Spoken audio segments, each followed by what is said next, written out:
Hello and good afternoon. And let's see. Oh, there we go. Look at that. Well, hello, Hi. Doc Bev. It is so good to see you. Hey, Marshall. Great seeing you again. Exciting So, times. indeed. Yes. So, we are here for the Arizona LGBTQ plus Storytime Community History. It is brought to you by the Arizona LGBT plus History Project, as well as support from the Phoenix Office of Arts and Culture, as well as South Mountain Community College Storytelling Institute. Oh my gosh. And Yes. so we've been doing this for a while. We're going to keep on doing it, which is kind of exciting. And let's see. And why are we doing this? Let's see. There we go. So the History Project is a collaboration with Phoenix Pride, ASU Libraries, and the BJ Budd Archive, and myself and Doc Bev. And oh my gosh, we're just having so much fun doing this. And the really reason why we're doing this is because you really don't find LGBTQ history by the community for the community until really post Stonewall in the mid 70s. Started off what was the Tucson Gay Newsletter. Then we had Pride of Phoenix with Sunday's Child coming in. And really the first time that our community was documenting our own history. So all before that, it was oral histories. And so that's still a huge piece of our community. And so with that, I want to bring on an amazing guest who's going to have all kinds of cool history that I've been talking to Horace for quite a while. So let's bring him on. Hello. Oh my gosh. Didn't mean to scare you. Hey. Hello. Hi, Horace. How are you? Hi, how are you? Nice to meet you. See you. Great. Hello, you. Good to see you. So, Horace, for folks that might not know who you are, tell us a little bit about yourself. I performed in the Valley from '76 through the mid '90s, off and on, as Petronella Del Monaco, and most people knew me just as Petronella. And I also did some theater in the community as well, with my name Bill Mick. I use my middle name now, Horace. But yeah, I was an entertainer. I worked in a lot of different places, either performing or as a bartender or waiter.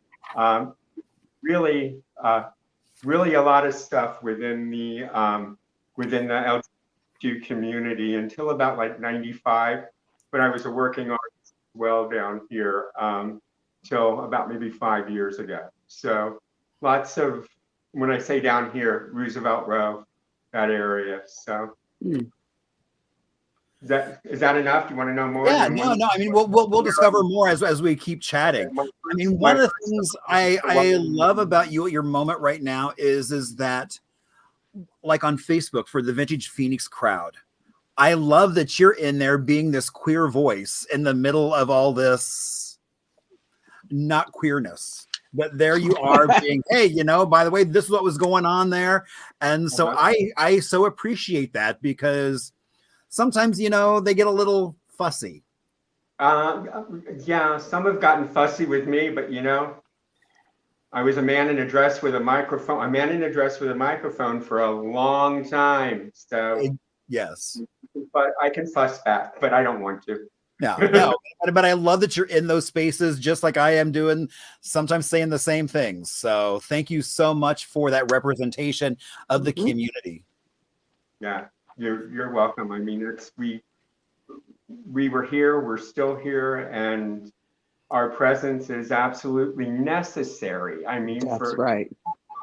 We do so much. So that's right. Yes. Okay, so let's talk about you being a drag queen. How did you become a drag queen, and where did the name come from? Okay. So I was in theater in high school, and I did children's theater prior to that. And we used to go to had a gay friend. He just said he looked like Liza Minnelli, but he wasn't in drag. And this is like sophomore year in high school, right? So we used to go to the Casa de Roma all the time. And I always looked older, so we were able to get in. And back then, they didn't really card that much. So started watching people like Sissy Goldberg, Miss Ebony, Lady Cassandra, Joanne Goldschmidt, just, Woo Woo, the people, Musala, the people that were, working and performing then. And they had a talent night. And the first time I was actually in drag was in a high school play. And I was cast as in a melodrama. So that's how it started. And, but yeah, so my senior year, I did the talent night. My parents went on vacation and I got in drag. And I did the talent night. I won. And, I did New York, New York. The album had just hit. The movie wasn't even out yet. And it hit that day and I bought it and I quick learned it because I knew nobody else would run up under it yet, right? So I did that. I did Bette Midler, Boogie Woogie Bugle Boy, and Dr. Long John. And I was a comic. I was show busy. So anyway, I won. And about a month and a half later, I was hired. Sissy Goldberg had left and she was the hostess, but she was the comedian. So they needed, a comic piece in there, right? So I worked there. That's how I started. And I worked there until I moved to New York to go to school. I worked there for about a year and a half, 2 years. And then I moved to New York. And then when I came back, I periodically did drag and did it, like I said, continuing on until the mid 90s. My name came from my senior year. I knew I was going to do this. And we had a long lunch because the teachers had a party or something. And I went over to my friend Tracy's house and we had just been in The Diary of Anne Frank that year. And she played the Shelley Winters role. Her character name was Petronella. And so we were drinking Moscow mules and, smoking hooch. And I said, what was your name? And then Petronella. And I said, oh my God. And her boyfriend's name, who now is her husband, his last name was Delmonico. So I combined. Perfect. Yeah, it was going to be Gaga La Flip and Vuvu La Veille, which loosely is Do You Watch? But first, I'm Petronella Delmonico. So what are some of the clubs that you played at around town? All right. Well, Casa de Roma and sister bars back then were talk of the town when it was on 16th Street, just south of Thomas, I think. And we did Monday and Tuesday nights there. And then let's see Maddie's Attic was another sister bar that on 32nd and Shea. Right. And I remember one night we were in there doing something, and the doorman was he was just this hunky little thing. And they locked the doors because everybody took up a collection for him to take his clothes off. So the doors. I love it. And the poor guy, I don't know if he had just taken a shower or if he was just nervous, but it wasn't that big a deal. And so anyway, but it was, that was one of the places. And Hisco Disco, when Hisco Disco was around on 16th Street. Right. Did my rent number, what we called our rent numbers, which was our money numbers. My big rent number was Touch a Touch a Touch Me from Rocky Horror. And I'd run around. I would hump everybody in sight, climb on the bars, just encore after encore. And we did it there. And Frank, who was one of the owners of the Casa at that time, was a big motorcycle guy. So we played Eddie. We did this whole kind of production kind of thing. So we did stuff there. I think those were the main clubs back then. But then when I came back from New York, I worked at Wings. I worked at Shamoos, Diamond Lils. Diamond Lils was Shamoos was originally Diamond Lils. and that was on 24th Street in Thomas. So I worked in both of those clubs. I worked The Habit, which was Wow. remember The Habit? Yes. Oh, right. Yeah, that was a little dump, wasn't it?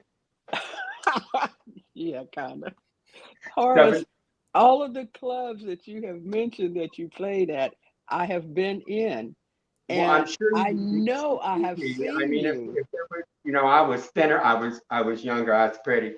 But I mean, I did Rose Mofford, I did, I did all different kinds of Yes. Judy Garland was the second time around when I came back from New York, I started doing Judy Garland. But I worked at Winks, I was a waiter. Wow. Not Winks, I'm sorry. I worked at Taylor's. Okay. Remember Taylor's? Yeah, I worked at Taylor's and I worked in the dining room as a waiter.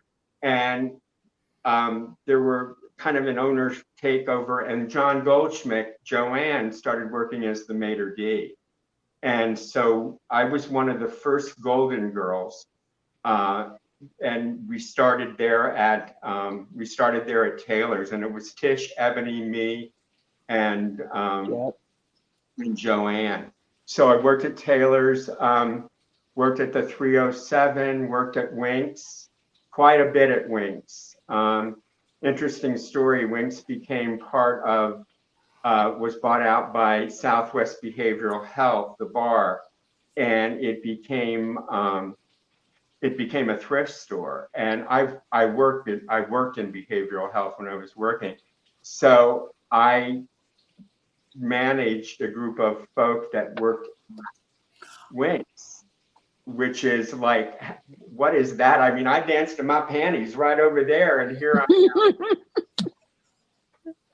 am. What I was surprised by the thrift store was how tiny it was. Winks didn't seem to be that small. Oh, were you in the thrift store? Yeah, so I went to the thrift store, and I was like, how did they fit Winks inside this little tiny space?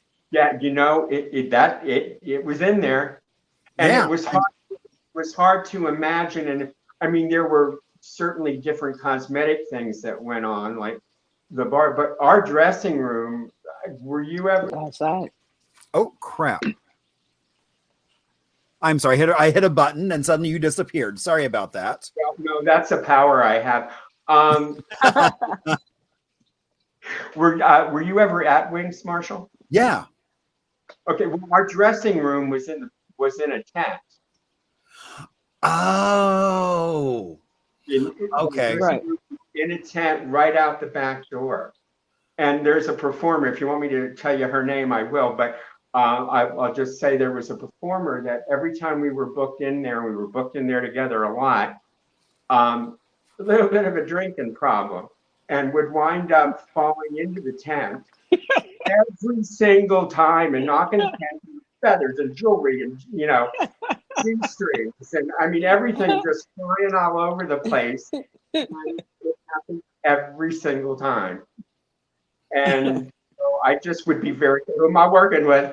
Because it was, come on. Can you imagine drag queens crawling out from under a tent? It would have been a great photo op. Yes. Right. Which brings me to another question. Did any of your performances get recorded? Yes. And oh wow. gosh knows where my life has been a little bumpy, and I'm not afraid to talk about that too, but I had some trauma in my life. So my life has been a little bumpy at different parts. So I don't have a lot of memorabilia. I have a couple of photos, but that's about it. But yeah, they did. And I did a pageant, I think in 94. It was one of my last shows, and I didn't do the pageant. I was an entertainer, and that was filmed as well. But there were some things that were filmed. The Casa was filmed. Mm-hmm.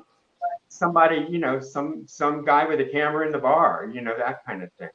So and there wasn't this, Right. So finding that certain individual that has that, because back in the 70s, 80s, early 80s, there wasn't what we have Right. now.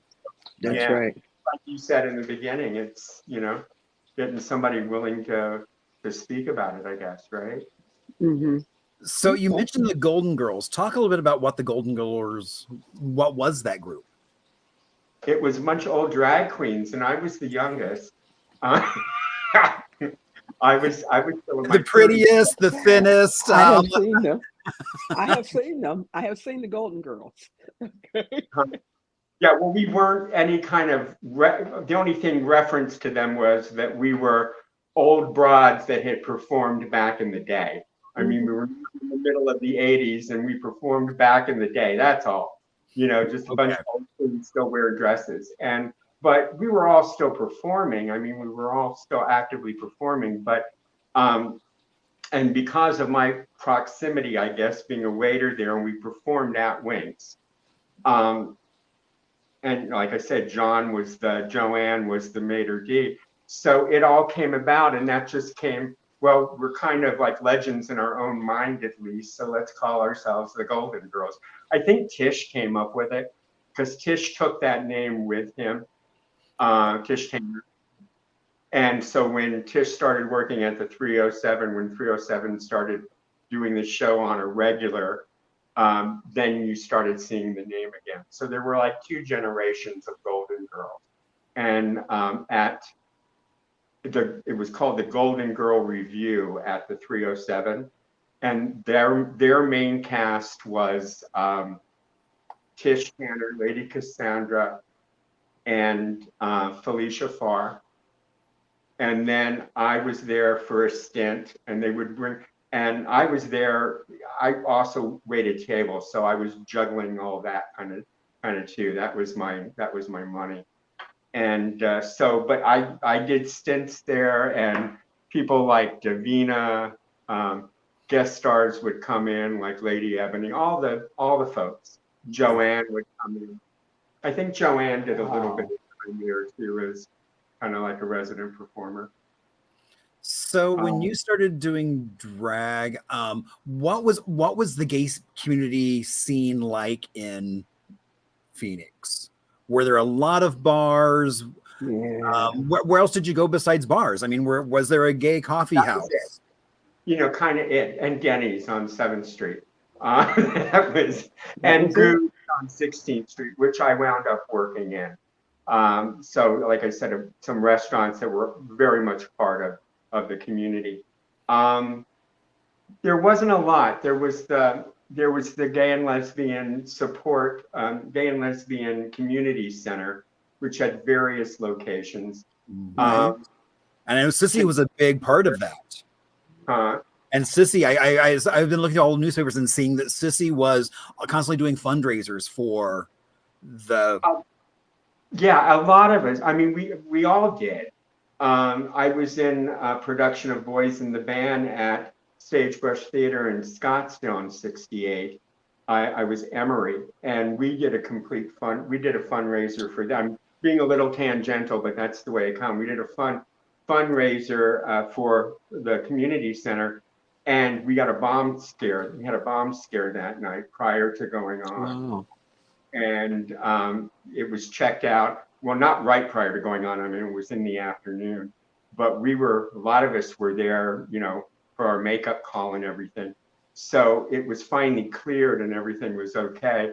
But that whole event was to profit the community center. Okay. And have you ever heard about that, Marshall? No, I just wrote a note because I'm like, it's like, I didn't know other than Steve Schimmel's group, Theater for Gays or Janus, that there were other theaters that were doing gay theater. So I'm like, I need to reach out and see what they have in terms of photos and things. Well, I have the program. I can send to you the program cover. I can send you a picture of it. Steve Schimmel was actually in that, and this was it was right before I went to New York, 1978. And it was the 10th anniversary of the play. But Sagebrush was not a gay theater; it was a community theater. But they did Boys in the Band, and it's touted in one of the articles that I can try to find it and send it to you. by one of the actors that we were the first production in Phoenix. We weren't. Tempe ASU did a production like 2 years prior to that. But anyway, it was successful. I'll send you what information I can Okay. track down for you. But yes, the community center was a place. Let's see, and then the bars, and then of course after the bars. I mean, there were the bookstores, there was the theaters, and those were actual meeting places back in the day because everything was so positive. Mhm. And so those were the kind of places. And then social events and stuff. We did stuff. We did big balls and banquets at what was the Adams Hotel. That I don't know if they still do like the pageants there, but that's where all the pageants were. But as far as meeting people, it was the bars and parks, that were designated and things like that. But hookup kind of stuff. But as far as just commuting and community and meeting people, it was the bars. So tell us a little about the 307. Okay, well, 307 was sleazy as hell. And I know when we first met, you had said somebody had told you it was a nice place. And I don't know, Miss Ed must not have been wearing her glasses that day or something, because it was not a nice place. And it did have the DeGrazia murals. And it was basically, because it was in the middle of, we had talked about this, Marshall, it was in the middle of what was the hustler section back in the 70s.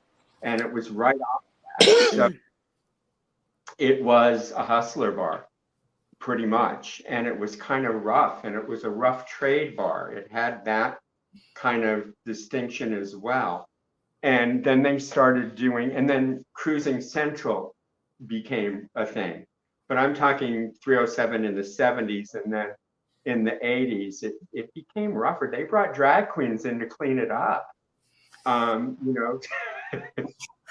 So I don't know what that meant, but I mean, yeah, let's get some drag queens in here. We'll class this place up a little bit. But there were beatings there. It was a rough place, but as a show bar, the shows were good there because the performers were good, and we did kind of raise it up, but it was still a hustler bar. The front part of the bar up, toward Roosevelt, that's where all that activity went on, and then the stage was in the back. Were you ever there? Did you ever go?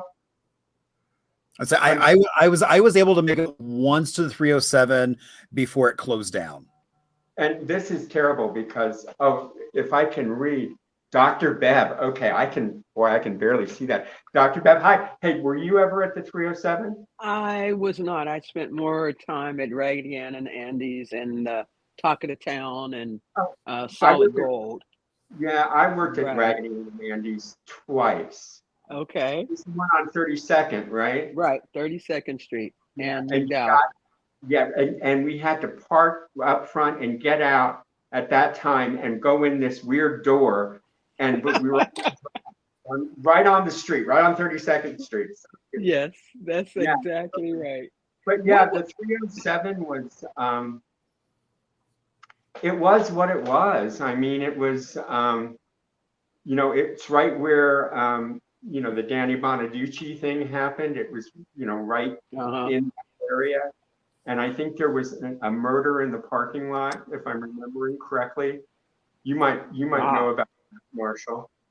I remember reading about that, and I think I may have a note about that. Yeah, there was, and that's why they started using the side door rather than the front door. And locked up. And there was always usually a very beefy security guard. And then our dressing room was where in the building where Petal House? Yeah. It was right up front. And for a while they called it dressing room, but that was our dressing room. And it was totally separate from the bar, and you had to cross the parking lot and to get into there. And so, you know, like I said, I don't know what it was like when it kind of started to, I don't think it ever really spiraled down, but I stopped, like I said, I stopped working in 94. And I'm not sure when they closed, but wasn't it in the 2000s sometime? It was basically moved here 2000. It shut down soon after that. Yeah. So, but yeah, it was, I mean, it was always packed on a Friday and Saturday night. As far as a performer in the shows, the money was, you know, the money was good. They did Monday Morning Madness there, which was famous. It was like Last Queen Standing, kind of. That's where the show was. And I mean, what? So tell us what that was. Yeah. It was a mess. It was it was a grand mess. It was a fabulous mess. It was a show that started at 6 o'clock in the morning and went till the last drag queen standing. And you just went in rotation, and you know, booze and you know, hooch and weed and whatever was going on. And you know, when you passed out or got sick or couldn't do anymore, you were, you know, and then the show went on and literally until the I had never heard how this show ended. Oh my God. People just talked about how early it started. Yeah, it wasn't a big production number. It was, I guess nobody was moving. Oh my gosh. Like I said, I did it once or twice. It wasn't really that enjoyable because it was just like, it was, wow. And I really wasn't that much I was a partier, but not that much, but you had no choice. You were there and there it was. I guess you had a choice, but most people chose to get fucked up. But it was massive cast. It was anybody that showed up at the door, basically. And they pulled, but you had to be there at the start. I know Pussy LaHoot did a lot of them. You know, and of course Cassandra, because it was kind of her club, her and Tish's club at the time. But okay. yeah, did a couple of them.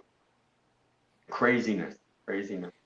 So Bev, go right ahead. I'm sorry. So there across the parking lot from Solid Gold was a male, pretty much dominant bar. I can't think of the name of it right now. Are you familiar with that? Because there were times that I was in and out, because I lived in Denver for a while. So there were in New York. So there were times that I was, and if it came after like the 90s, I didn't know what was Solid Gold. Solid Gold, wasn't that on McDowell and 18th Street? It was a disco club, so it was before the 90s. But maybe I could have the name wrong. But it was a disco club, and they were out of California. They came here, and it was on McDowell. Preston's? No. Because Preston's was around that area, I think. There was a club called Illusions in that area as well. I think the male bar was called. But it was a drag bar. It was a very briefly lived drag bar. I think Penelope Poupée. I don't think I've ever heard that name of Illusions. I'd never worked there. I'm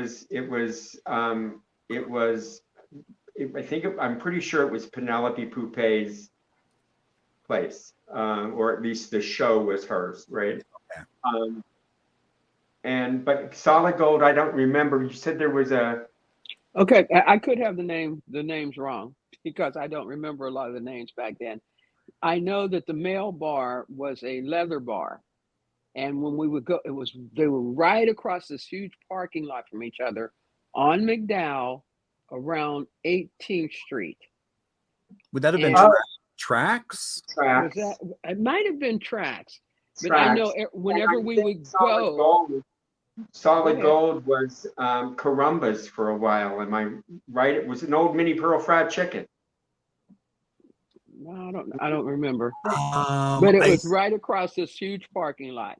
And every Yeah, time we would yeah. go there, they would tell us, make sure you don't go into the men's bar because they're Right. very they're That not gonna was let you in. tracks. Yeah, Yeah, that okay. was tracks. Okay. Originally,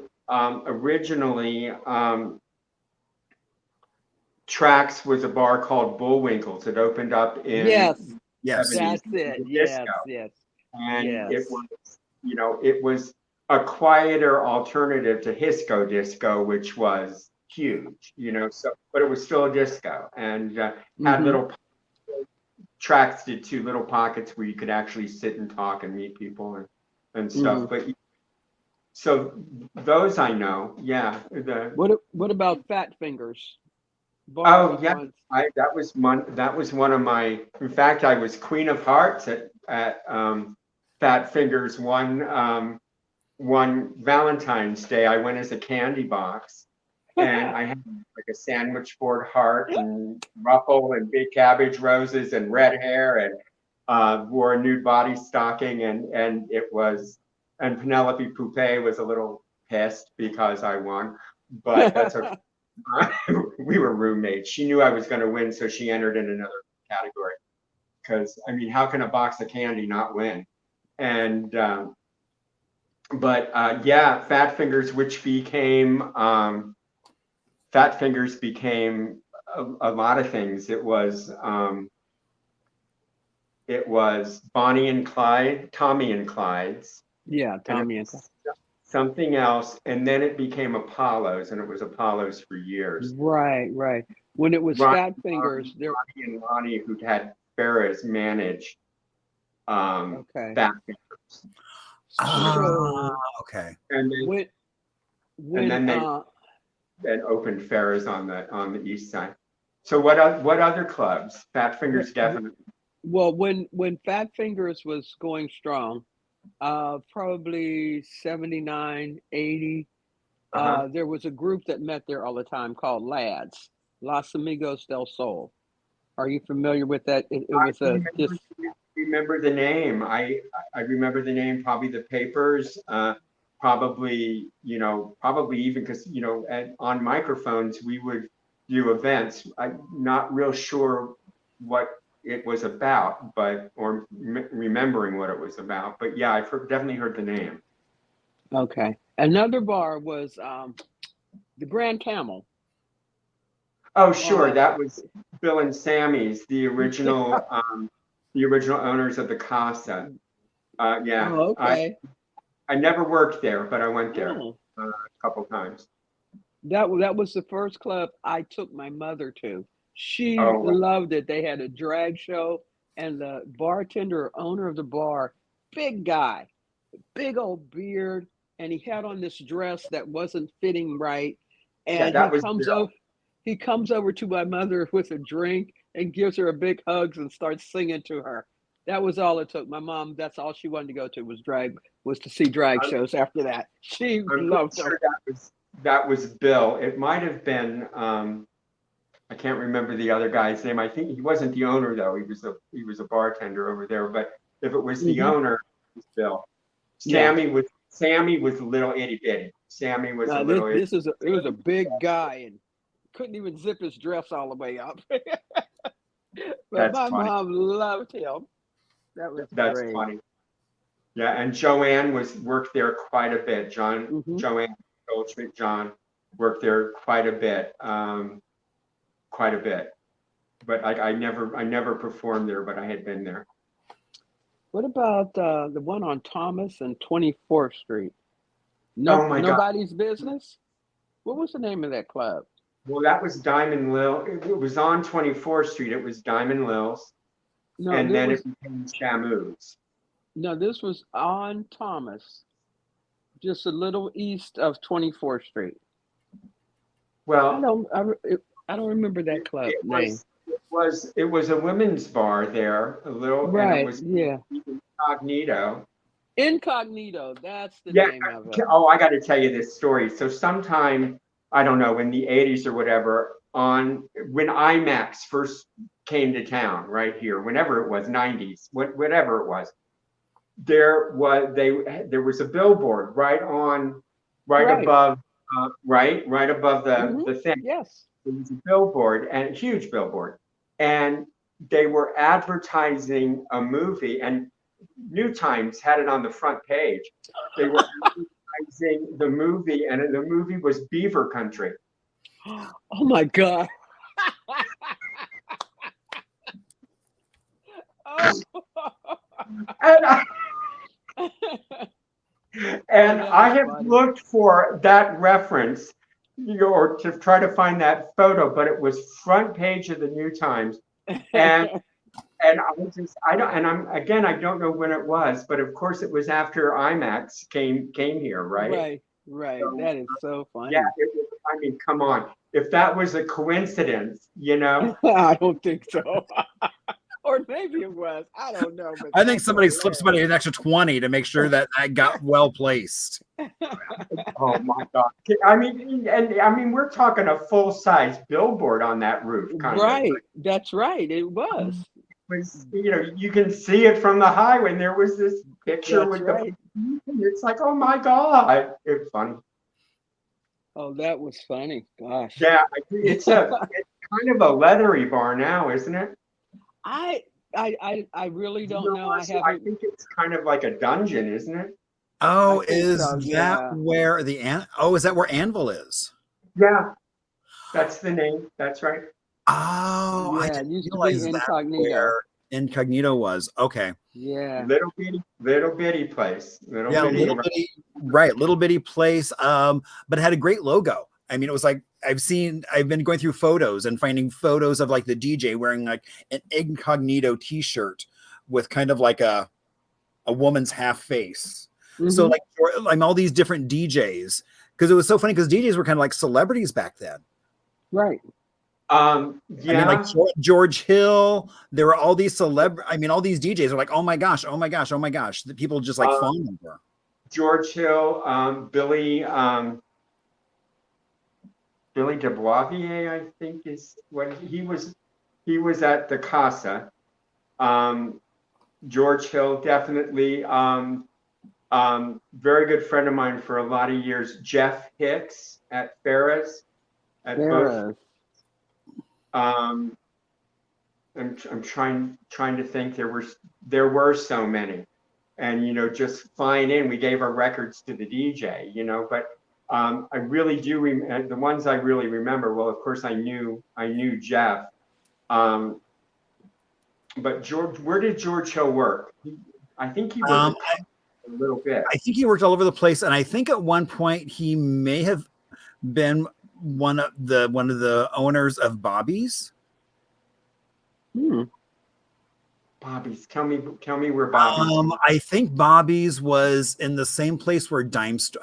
I know Connection by name, but not address. Is it Dime Store? I don't know time frames. So don't know. Well, the Connection originally the Connection was the Sugar Shack. So talk about the Connection a little bit. I mean, that place lives on in infamy. Oh, my underwear hung over the pool table for a while. Were you in them? I guess when they took them off, I was. That was in the 70s, and I was pretty much, I was a teenage drag queen. I was I was a mess. And but I know we went in there because the bar, we all knew each other, right? Bartender. Somehow I wound up, I think I went with this guy named Ron, and he was Stan, this guy named Stan, and he was friends with this and this and this, and we just wound up there one night. Bar was closed. We were sitting at the bar drinking, and apparently I was dared to do something. I don't think it was sexual. It might have been. But I was dared to take my pants off or something. So apparently, and my underwear were right above on antlers, on bullhorns, right above the pool table. And because I didn't believe what they said. And I guess it wasn't unusual for me to come home with my underwear missing. I don't know. the connection had a back room. I mean, you want to know that? Oh, I knew about the connection, but somebody was just talking about the back room at Preston's. Oh, I didn't know about that. And I don't know how long it was there, but it was like, I was like, oh, because they had like the garden room and everything. But then like somebody was like, oh, and by the way, they had a back room. And I was like, wow. I was only at Preston's once. Okay. I was working. I was working nights, so I went there once. It was like what, late 80s, early 90s? That would have been, yeah. Yeah, I think I was actually working at Beefeater, so my nights, and when I was off, I shows either at the 307 or, my nights off were performing. So yeah, Connection had a big one. I started going to Connection when I was in high school. I just go in the back door and running because I was underage, but like I said, they didn't cart, and I didn't care about drinking. I just ran into the bathroom, and the back room was right off the bathroom, and it was actually the women's room, the ladies' room, which nobody used, but they just barricaded the door, and it was the back room. So in high school, I'd be running, in the back door. So talk to us about some of the drag queens. I mean, like you mentioned, like Tish Tanner. Tish Tanner. So when I say she was my replacement, when I moved to New York, it was that comedy niche, that was really necessary in a show. And I think that's kind of gone away, because basically if they still work the same, they book performers in, the different clubs. I'm not sure how it works, but I mean, definitely. And I did more than comedy, and so did Tish, but Tish was on the microphone. Tish was great on a microphone. Her and Sissy Goldberg were probably the best mic people that there were. I've seen it a few times. But Tish Tanner and was kind of, like I said, my replacement when I moved to New York. When I came back from New York on vacation, Tish was in place, and because Goldberg had kind of retired, just did guest spots and was focusing more on his acting career. And Tish Tanner, Joanne Goldschmidt was here for a long time, in and out at different clubs and different bars. You've seen pictures. Do you remember Joanne, Bev? Not by name. Not that I remember. I Big remember the hair wig, huge. Oh yes. Yes. Fringe dresses and yellow feather boas. Yeah, absolutely. Did a lot of Helen Reddy, and always bounced up and down, like wide open, kind of like your photos, Marshall. That was it, and that was it. Very popular, very good on a mic. Always looked pretty much the same. The character was the same. John was an actor as well. He did a production of Boys in the Band at Janus Theater. He did a couple things. He did Torch Song Trilogy with Janus. That would have been in the 80s. What's her name? Famous comedian. Rusty Warren. Rusty Warren. Yes. I remember Rusty. Yeah. And Billy Devassier played Lady Blues, which was like a transition character in the play that wasn't in the movie. And I think it was cut out of the revival, but it was kind of like, since Arnold was a drag queen, then you'd have the drag queen, performance in between scenes or transitional. And he did Streisand, Billy Streisand. But yeah, Joanne Goldschmidt. I mean, what drag queens don't you know a lot about? Because I mean, some of the what about Miss Woo Woo? Woo woo. Yeah, I've been dying to. I mean, someone told me they have a photo, so I've been trying to drag a photo out of somebody of Miss There's Woo. a couple of photos of Woo Woo on that drag site. Okay, I'll go back and take a look. Woo Woo was Woo Woo. Gosh, I mean, I don't want everybody to come find me and slap me down, but I mean, we were all a bit of a mess. You know, we were all a bit of a mess, and in the 70s anyway, at the Casa. I mean, we'd go out and we'd party, but there were some queens that used to like to hit the street and work. And Woo Woo was fun. Woo Woo was main thing Woo Woo did. She did disco, but she did Ross. She did Diana Ross, and she was so she wound up getting kind of hitched or married or something, moved to Texas for a while, and then came back. So I guess that didn't work, and came back and started performing. When I was in Denver, I came back, and she was working quite a bit at Harpo's, and which was Tony Bartoli and Frank's bar after the Casa. Woo Woo was great. I mean, like I said, I always thought he was going to wind up killing himself because he used to take white nail polish and put it on his teeth, and couldn't talk to him for about 5 minutes because he was trying to like have whiter teeth and pearly teeth on stage. And I always thought, I mean, that can't be good for you. But, you know, it was to get that Diana Ross glow. But yeah, I mean, I definitely worked with him. Saw him more when I was going to the club. He was one of the main entertainers. By the time I hit the Casa, he would come in and do guest spots and stuff like that. There was and he had the Supremes too. He had a guy named Daryl, and I can't remember the other guy's name. Oh, was Daryl Redleaf? Yeah, he was one of the Supremes. Okay. And I think they all knew each other from, we were, you know, I was around the same age. I was a baby. I was like right out of high school. I was 18. I was underage when I started. Like I said, nobody cared. Yeah,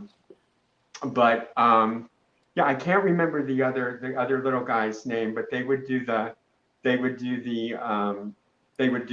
Supremes for Woo Woo. Yeah, and Woo Woo was Native American.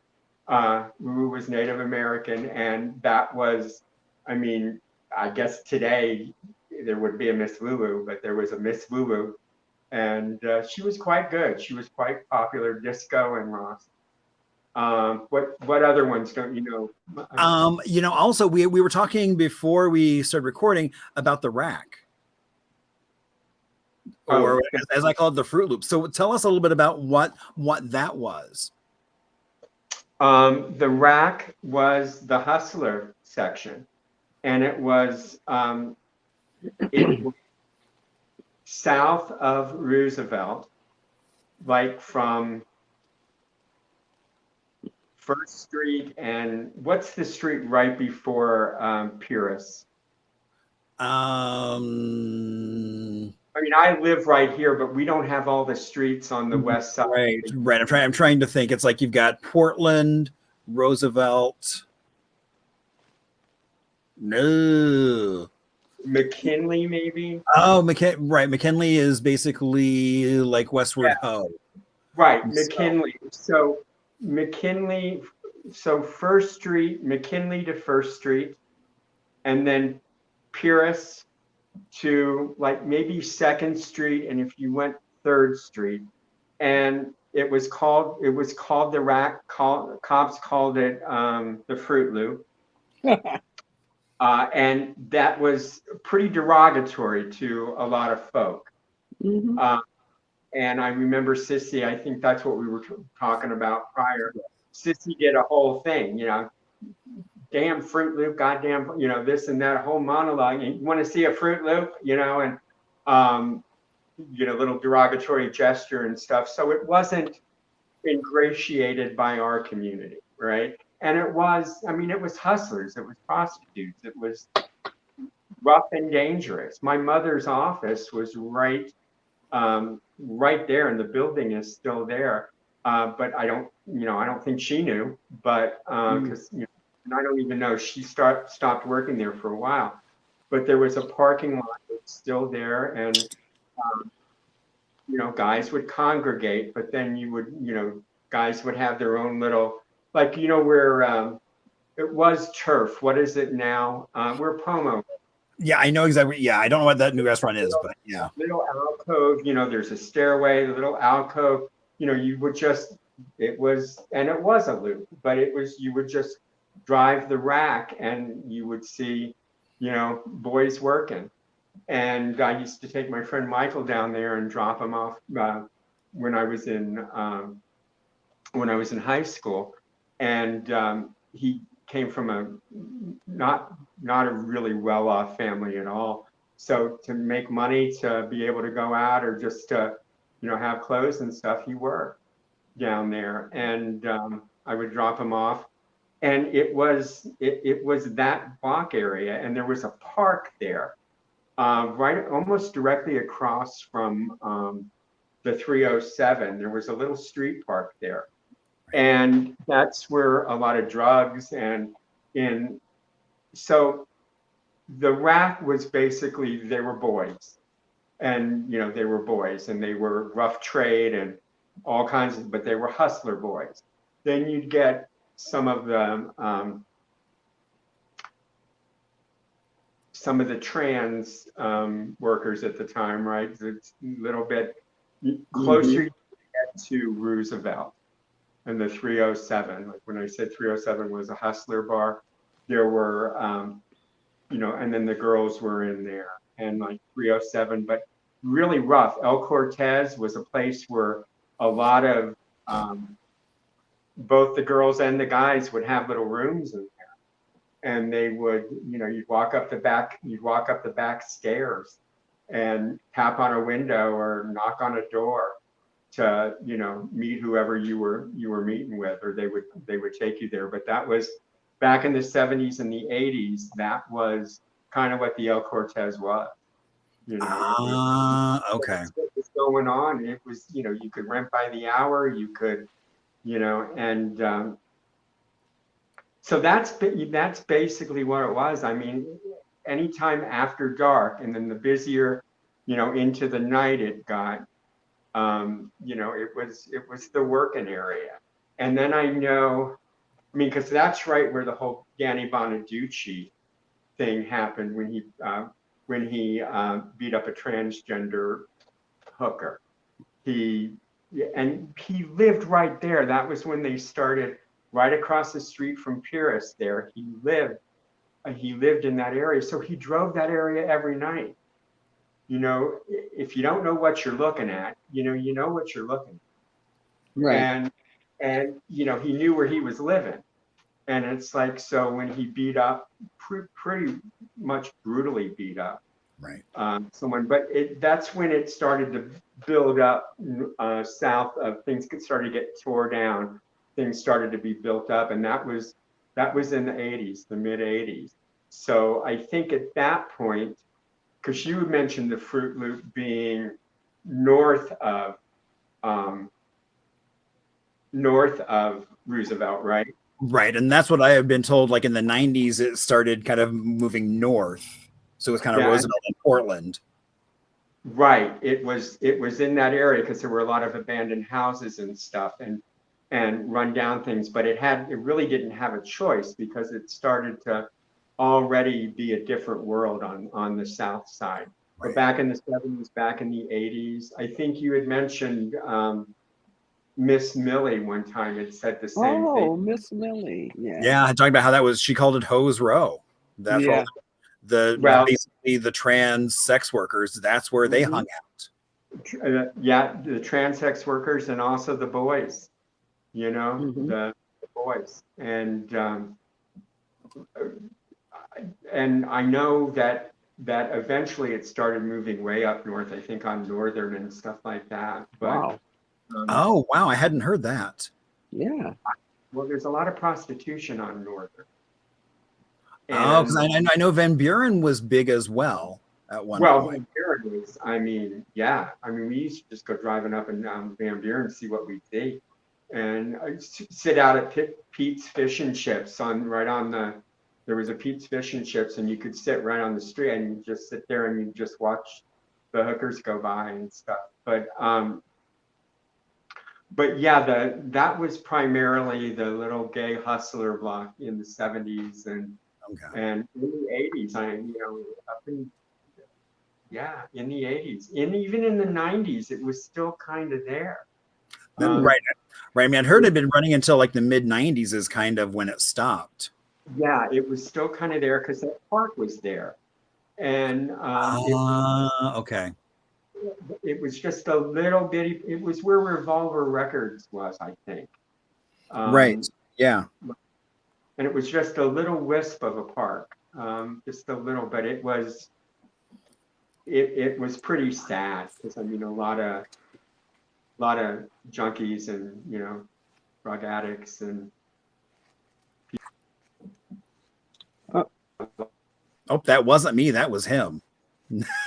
his so video had it looks like his loud and dark, so I think maybe he's losing some. So yeah, so his Wi-Fi, so his Wi-Fi might have gone down. So yeah, it seemed like it was getting weak, and there's been some technical problems today across the country, actually. Oh, indeed. So yeah, so that's probably what's happened. It's too bad. Well, it's great. It's at the end, towards the end of the of our podcast, but we didn't get to thank him. And I know. I will, as soon as we're done, I will make sure I call him and say thank you because, wow, what a phenomenal person, and his memory is so good. Yeah, I mean, I want to sit down with him with a bunch of photos and just start going through them because and say, he's trying to connect. Oh, there we go. There. All right. Welcome back. Hi. Sometimes I'm on my phone right now. Sometimes it just for a minute it will fart and it will. Okay. I was talking to you. What do I do? What do I do? What do I do? Let me just go out. And because I could see me perfectly, and I was like, but you were just, oh, well, there it goes. It wasn't me this time. Exactly. So Horace, I want to give a huge thank you to you. This has been really great. I'm so glad that we were able to record this and share some of this history. I really look forward to also sitting down with you with a bunch of photos and just going through a bunch of folks and seeing who these are. Yeah, because I'm sure there might even be some of me in there, depending on where you got them. You never know. You never know, but you would reckon. How could you not recognize?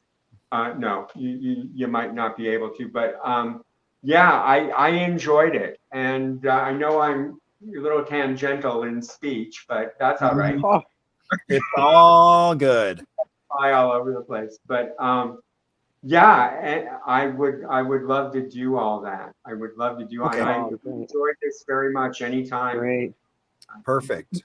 I would like to have you come back on again, especially after we have a chance to get with you and go through the photos. That would be just phenomenal. And we could show some of the photos also and talk about it. That would be so great. Definitely, like clubs and, I was searching my memory here, and I think a lot of stuff came out, but I certainly might know, like if you have photos of people, I might know who they were, who they are. Wow. Right? So yes, no, exactly. So so we'll definitely sit down and do that. So we will have you back on.